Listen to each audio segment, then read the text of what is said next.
Assalamualaikum warahmatullahi wabarakatuh. Terkhusus anandaku sekalian, eh, peserta didik dengan khusus jurusan teknik dan bisnis sepeda motor, perkenankan Bapak Abdul Hamid yang akan menyampaikan materi pekerjaan dasar teknik otomotif. Nah, perlu anandaku ketahui bahwa sekarang terjadi masa pandemi sehingga membatasi kita untuk melakukan proses pembelajaran tatap muka. Maka dari itu, untuk mencegah terjadinya proses penyebaran virus COVID-19, apalagi ketika anandaku ingin keluar ke tempat keramaian atau kerumunan, jangan lupa untuk menerapkan protokol kesehatan. Di antaranya adalah memakai masker, cuci tangan, dan sering menjaga jarak. Nah, selanjutnya,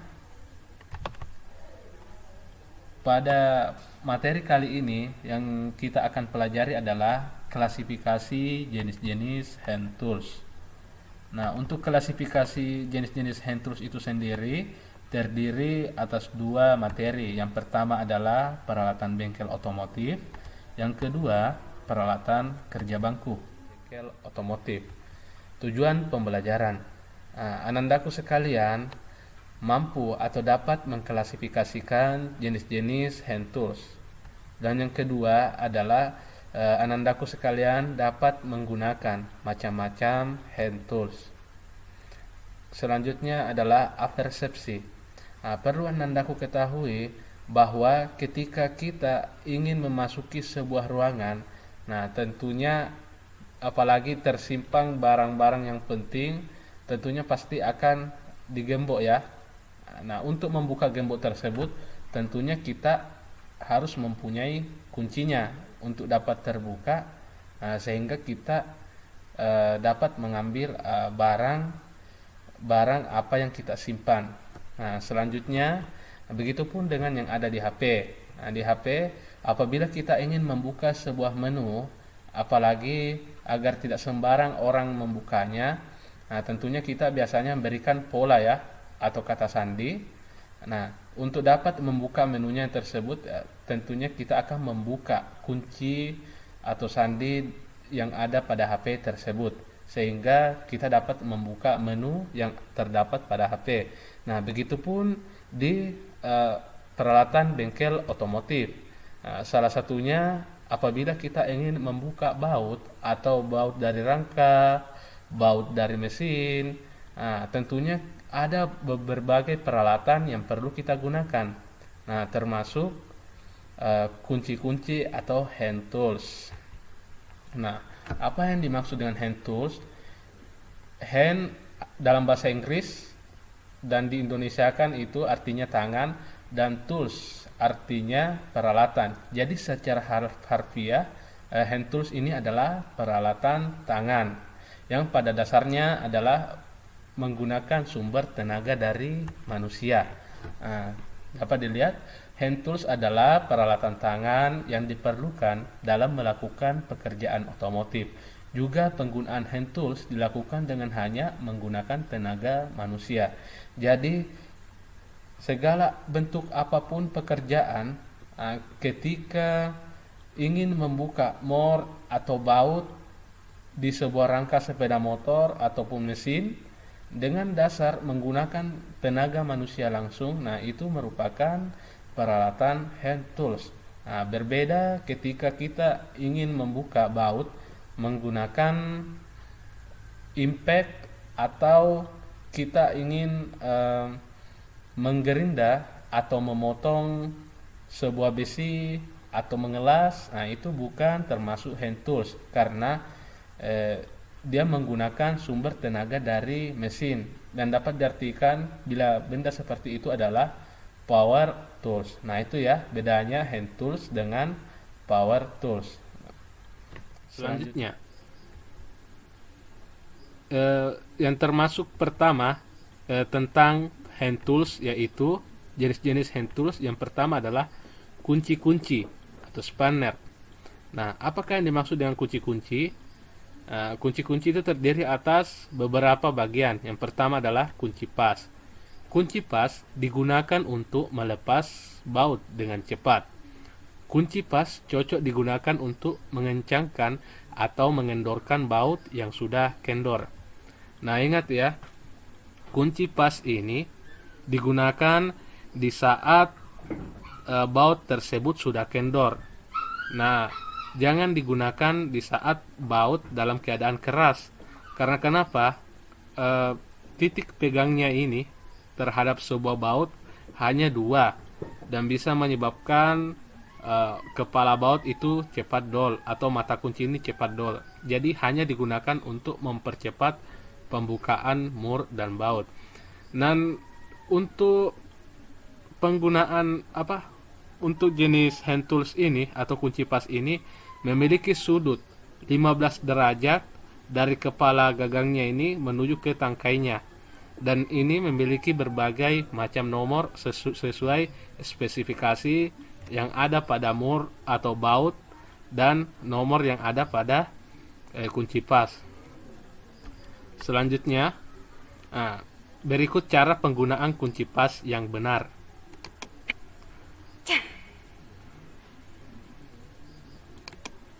Nah, ini adalah jenis kunci pas ya. Utamanya kita harus pahami dulu cara penggunaannya. Tidak boleh kita pakai di saat awal pembukaan. Memang mungkin bisa digunakan, tapi apabila kita paksa, itu akan merusak baik dari kunci-kunci itu sendiri maupun kepala baut. Nah, oke. Selanjutnya, penggunaan kunci pas setelah kita mengendorkan baut pertama kali dengan menggunakan kunci ring atau kunci shock, barulah kita bisa menggunakan kunci pas dengan cepat. Bisa dilihat. Setelah kendor tadi dengan menggunakan kunci ring, barulah kita menggunakan kunci pas dengan cepat. Itu adalah penggunaan yang tepat untuk penggunaan kunci pas. Selanjutnya, bagian kunci-kunci spanner yang tadi adalah kunci pas, yang kedua adalah kunci ring. Kunci ring ini memiliki sudut offset yang lazim antara 45 derajat. Sudut ini memungkinkan spanner atau kunci dapat terpasang tepat pada mur atau baut dengan posisi yang sulit. Nah, dapat dilihat kelebihan kunci ring ini dibanding kunci pas tadi, yaitu dia memiliki bagian kepala kunci itu memegang secara keseluruhan kepala daripada sebuah baut, sehingga tidak perlu dikhawatirkan di saat melakukan pelonggaran atau pengerasan sebuah baut. Nah, kelebihan lain untuk kunci ring ini adalah dia dapat memasuki bagian-bagian yang sulit dijangkau di kepala baut itu sendiri, karena dia memiliki kemiringan 45 derajat antara kepala ring ini dengan tangkainya, sehingga dia dapat menjangkau bagian-bagian yang sulit, berbeda dengan kunci pas. Nah, selanjutnya untuk penggunaan kunci ring yang sebaiknya adalah digunakan di saat mengeraskan atau melonggarkan baut. Bisa dilihat contohnya sebagai berikut. Di saat awal kita ingin melonggarkan baut, itu seharusnya menggunakan kunci ring. Ini dapat dilihat ya.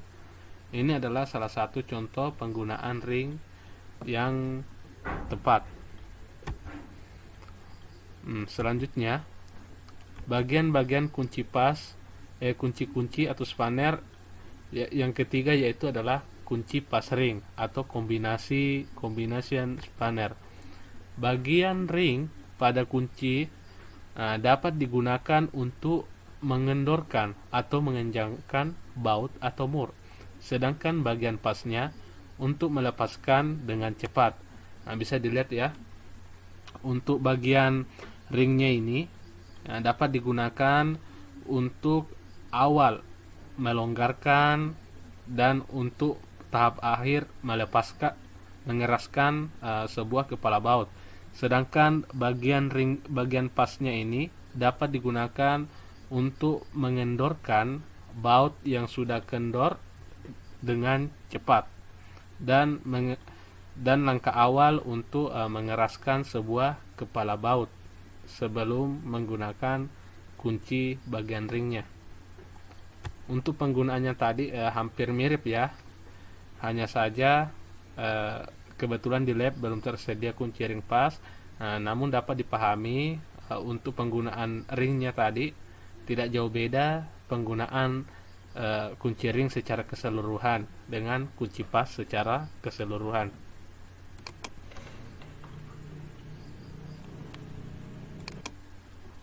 Selanjutnya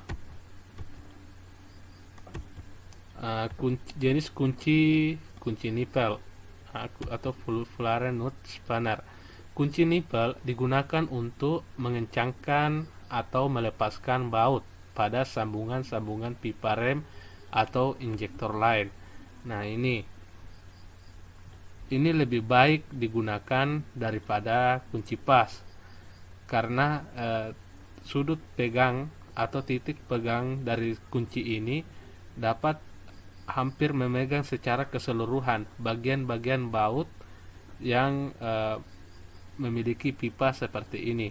Jadi dia dapat masuk ya, baik untuk mengeraskan atau melonggarkan sebuah baut.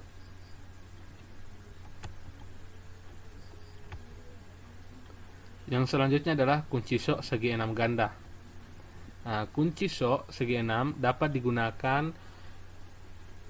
sebagai alat penggerak dengan tangan. Kunci sok segi 6 ganda dapat digunakan dengan menggunakan alat penggerak tangan.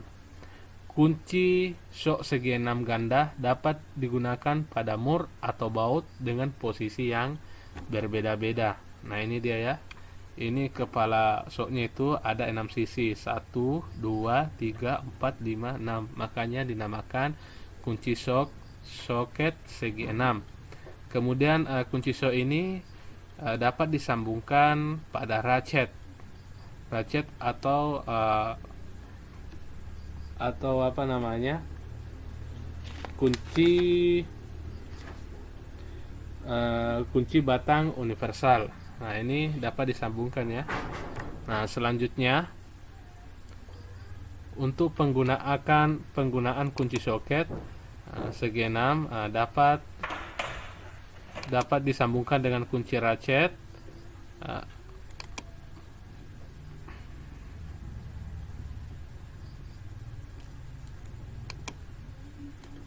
Kemudian kunci soketnya ini apa namanya, bisa dilihat. Kunci soketnya ini bisa langsung dihubungkan dengan ratchet dan kemudian dipasang pada kepala baut itu sendiri.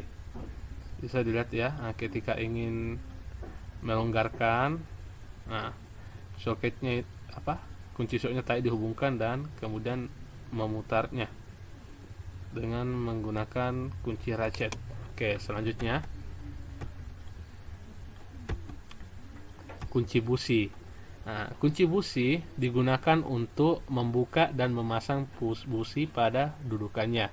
Kunci busi digunakan dengan berbagai macam ukuran sesuai dengan bentuk dan ukuran standar sepeda motor. Nah, ini salah satu jenis kunci busi ya. Oke, selanjutnya untuk cara penggunaan dapat dilihat sebagai berikut. Langkah awal kita mengambil peralatan dan bahan, dan selanjutnya ini salah satu jenis kunci busi ya yang standar dipakai di sepeda motor. Awalnya itu kita masukkan dengan lurus dan kemudian kita gunakan obeng, kemudian longgarkan kepala busi tersebut atau bagian busi sampai keluar. Dapat dilihat biasanya busi itu apabila kita ingin buka harus dibersihkan. Dapat dilihat kondisi juga elektrodanya di dalam. Oke, selanjutnya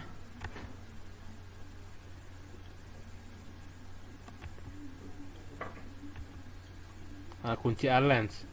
Kunci Allen atau kunci L digunakan untuk melepas atau mengganti mur atau skrup dengan tengah kepala berbentuk segi enam. Kunci L dibuat dari baja heksagonal high tensile yang dibengkokkan dengan sudut yang tepat. Nah, ini kunci L ini harus kuat ya. Nah, bisa digunakan untuk membuka kepala baut yang bagian tengahnya itu berbentuk segi enam. Nah, untuk tata cara untuk jenis kunci Allen atau kunci L ini biasanya terbagi dua. Yang pertama ada kunci L Allen biasa, yang kedua adalah kunci L bintang. Nah, berikut tata cara penggunaan kunci L biasa yang benar. Dapat dilihat. Nah,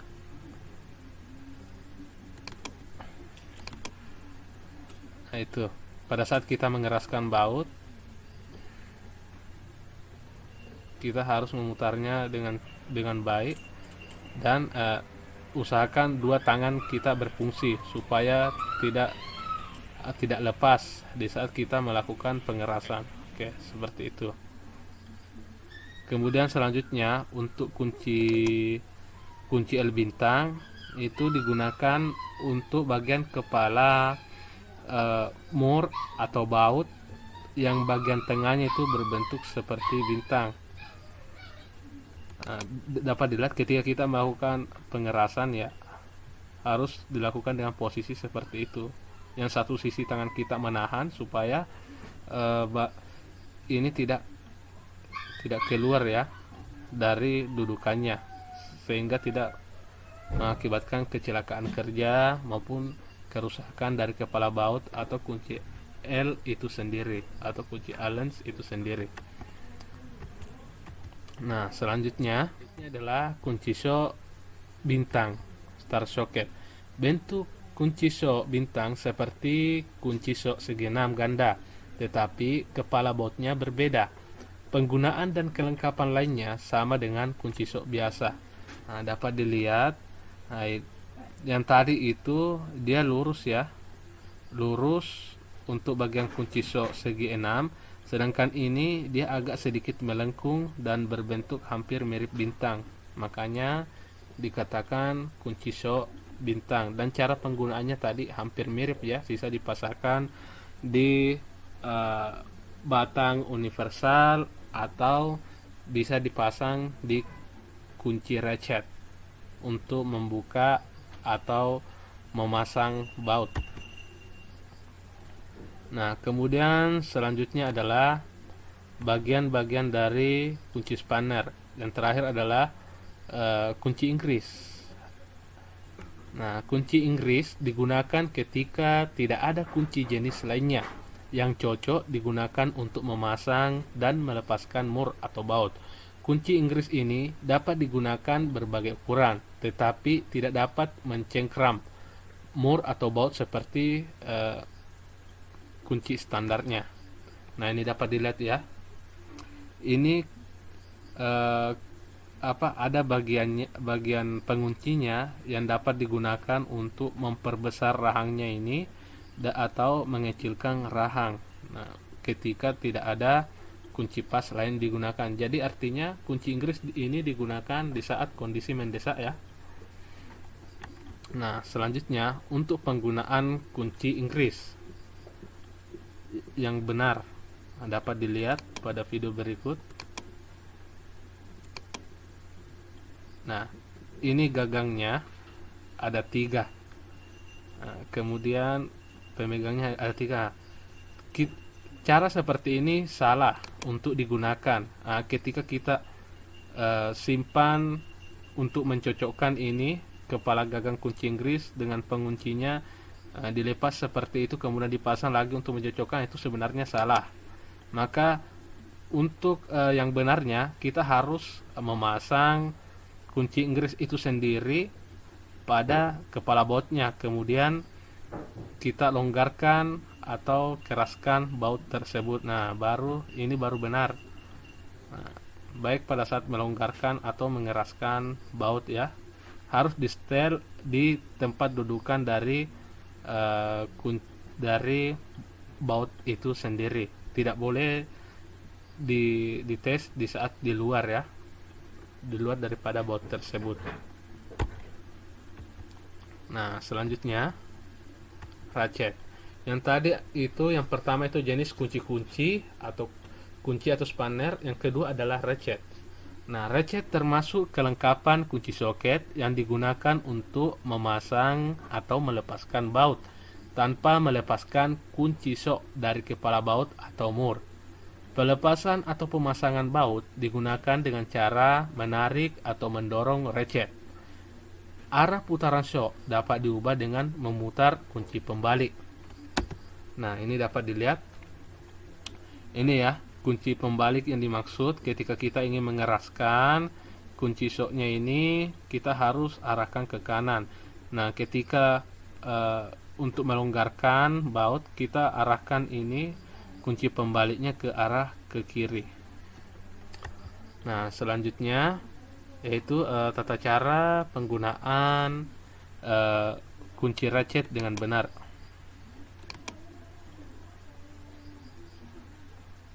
Kita ambil dulu dari tempatnya, kemudian nah ini penguncinya yang Bapak maksud tadi. Nah, ketika kita ingin mengeraskan atau melonggarkan, sisa kita putar ini kunci pembaliknya ya, ke kanan untuk mengeraskan.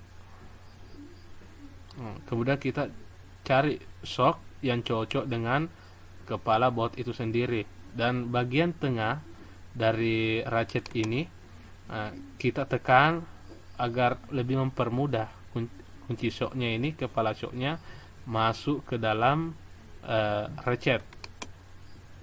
Nah, oke. Setelah itu, ini salah satu contoh ingin mengeraskan ya. Nah, ketika ingin melonggarkan, sisa kita putar arahnya ini, arah kunci pembaliknya ke arah kiri. Tunggu. Ada kesalahan teknis. Oke.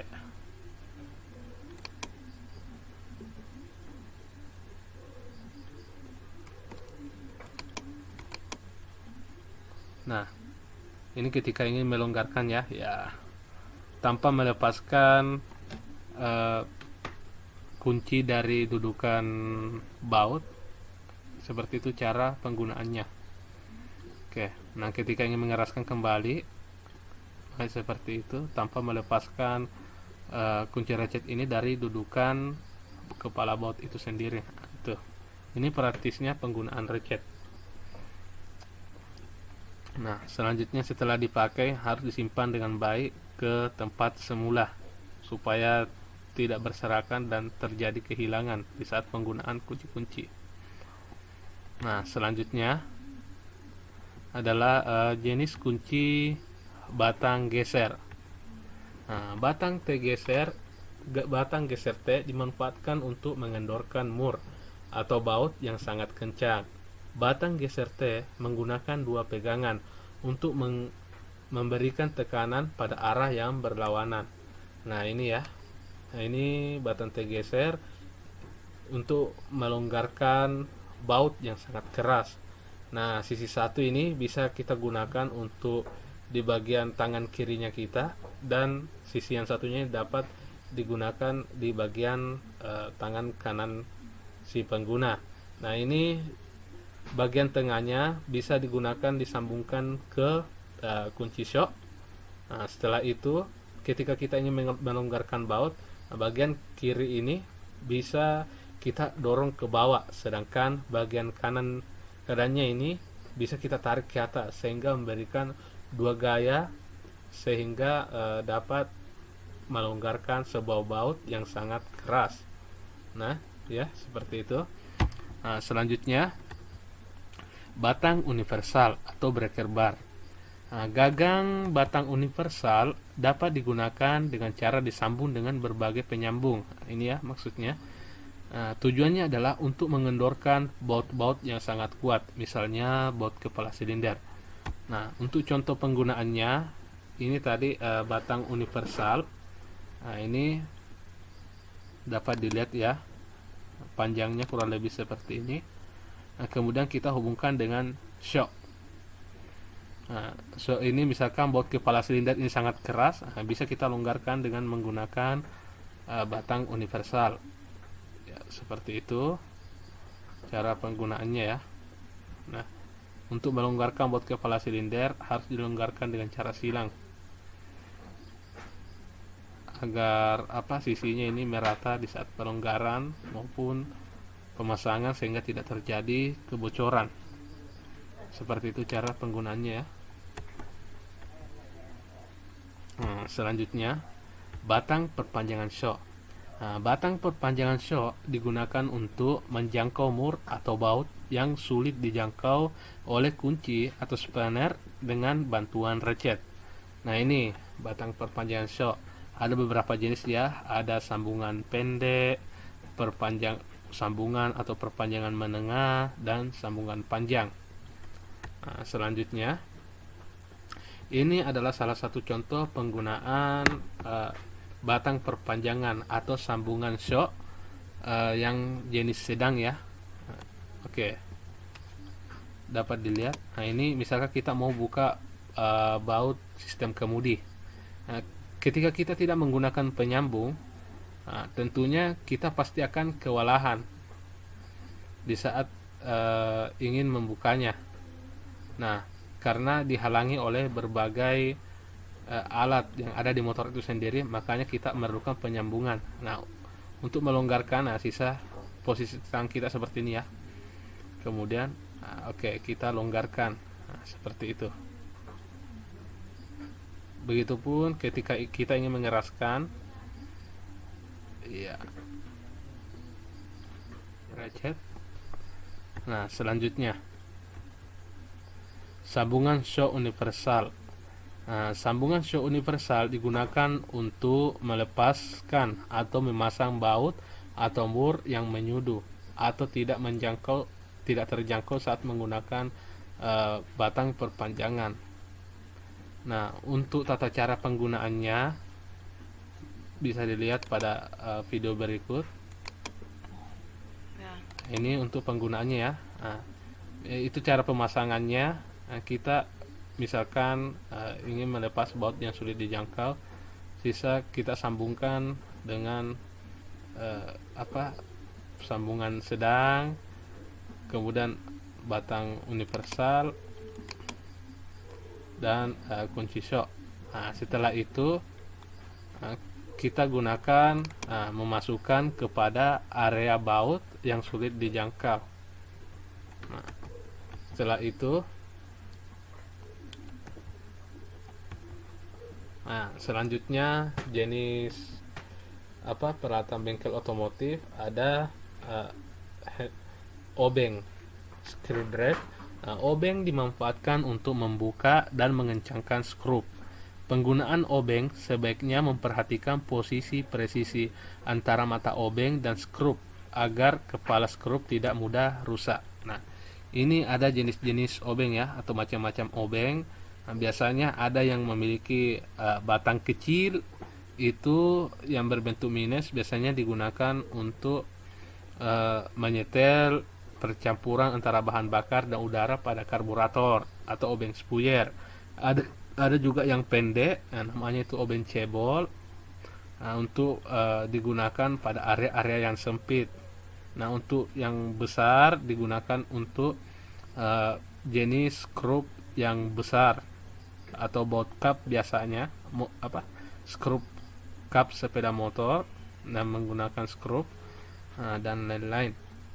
Nah, untuk tata cara penggunaan yang benar untuk menggunakan obeng, misalkan kita ingin membuka mur saringan udara atau skrup saringan udara ya, kita menggunakan jenis obeng yang sedang dengan mata skrup itu berbentuk plus dan mata dari obeng ini berbentuk plus.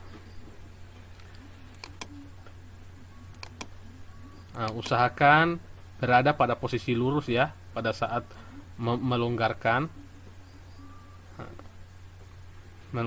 mur harus pada posisi lurus seperti ini ya, posisi lurus. jangan ada bengkok, jangan pada posisi miring karena dapat melukai daripada kepala skrup itu sendiri. Oke, baik di saat pelonggaran atau pemasangan mur itu sendiri. Ya, oke, seperti itu ya. Nah, selanjutnya fuller. Nah, fuller gag digunakan untuk menentukan celah atau kerenggangan kecil di antara dua komponen.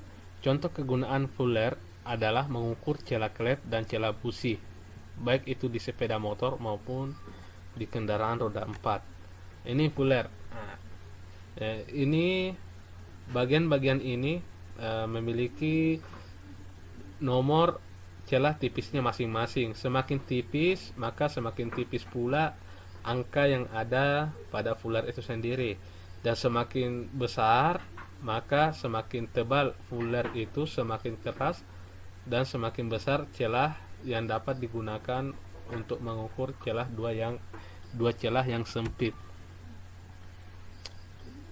Nah, untuk tata cara penggunaannya, salah satu contohnya itu kita dapat mengukur celah daripada busi. Salah satu contohnya adalah celah pada busi ya. Bapak berikan contoh di sini. Setelah kita membersihkan busi, ini salah satu jenis pembersihan dengan menggunakan amplas sikat baja ya. Ini ada fuller. Fuller ini ada ukurannya di situ. Kita cari dulu di buku manualnya berapa standar celah kerenggangan busi dengan elektrodanya. Kemudian kita masukkan ke dalam celah ini untuk mengukur celah elektroda busi dan busi itu kepala busi itu sendiri. Setelah kita ukur namun longgar, barulah kita pukul dengan menggunakan palu supaya celah tadi yang renggang ini dapat lurus dapat masuk kembali. Setelah kayak dirasa sudah pas, barulah kita memasukkan busi ke dudukannya. Nah, cara yang lebih baik untuk pemasangan busi, jangan langsung menggunakan kunci-kunci. Harus awalnya itu kita menggunakan tangan dulu supaya dudukan busi ini tidak dol. Nah, seperti itu. Kemudian kita kencangkan dengan menggunakan kunci busi. Ya, jangan terlalu keras ya. Ini rentan dol di sini. Oke. Ya. Oke, itulah tata cara penggunaan fuller tadi. Kemudian selanjutnya jenis tang. Nah, ini tang memiliki beberapa jenis ya. Salah satunya adalah tang potong, ada tang sirklip, dan tang air. Nah, ini untuk tang potong dapat digunakan untuk memotong sebuah kabel. Nah, ya, hampir mirip penggunaannya dengan gunting dia. Jadi dia hanya memotong bagian-bagian selang atau kabel. Kemudian tang sirklip. Nah, tang sirklip ini terbagi dari atas dua jenis ya, yaitu ada tang sirklip dalam, ada tang sirklip luar. Nah, untuk tang sirklip ini biasanya digunakan untuk membuka bagian-bagian komponen yang ada pengunci sirklipnya. Jadi sisa kita tekan ini, kemudian kita membuka sirklip tersebut. Kemudian selanjutnya adalah tang air. Nah, tang air ini digunakan untuk mencengkram pipa yang bengkok atau kemudian kita luruskan. Nah, ini digunakan di saat bagian-bagian yang lain tidak mampu meluruskan, ya barulah kita menggunakan tang air ini. Nah, selanjutnya contoh penggunaan tang potong. Salah satu contohnya ya, ada kabel. Nah, salah satu penggunaannya, misalkan kita ingin memotong kabel ini, nah, sisa kita potong seperti ini. Oke, hampir mirip penggunaannya dengan gunting ya. Ya. Oke, untuk jenis tang air dapat kita gunakan misalkan tabung daripada kaliper ini tidak bisa kita jepit. pokoknya dia sangat keras. Nah, ketika ini pemasangan kampas pasti susah ya. Nah, coba kita menggunakan tang air. Tang air kita setel dulu, sesuaikan dulu ukurannya dari kaliper ini dengan tabung. Kemudian kita setel, keraskan di situ. Oke, setelah keras, ini kaliper ini, tabung kaliper itu biasa sangat keras ya. Kemudian kita masukkan ke kaliper tang air ini, kemudian kita tekan. Luar biasa tenaganya ya, dia sangat keras sehingga dia bisa memasukkan tabung kaliper ke dudukannya. Selanjutnya adalah palu. Palu diperlukan untuk memberikan tumbukan pada benda, misalnya pada saat memaku, memperbaiki benda, menempa logam, dan menghancurkan objek tertentu. Namun pada kali ini penggunaan palu yang sering digunakan di otomotif yaitu palu jenis karet. Karena palu jenis karet ini jarang melukai bagian-bagian baut atau komponen dari kendaraan yang memerlukan tenaga pukulan ya. Dapat dilihat, misalnya kita ingin memasukkan as roda, kita gunakan palu tadi untuk membantu memasukkannya seperti itu. Ini adalah jenis palu karet. Itulah tadi materi yang bisa Bapak sampaikan. Selanjutnya adalah kerja tugas yang Bapak berikan di LKPD, lembar kerja peserta dirinya. Terima kasih atas perhatian. Wassalamualaikum warahmatullahi wabarakatuh.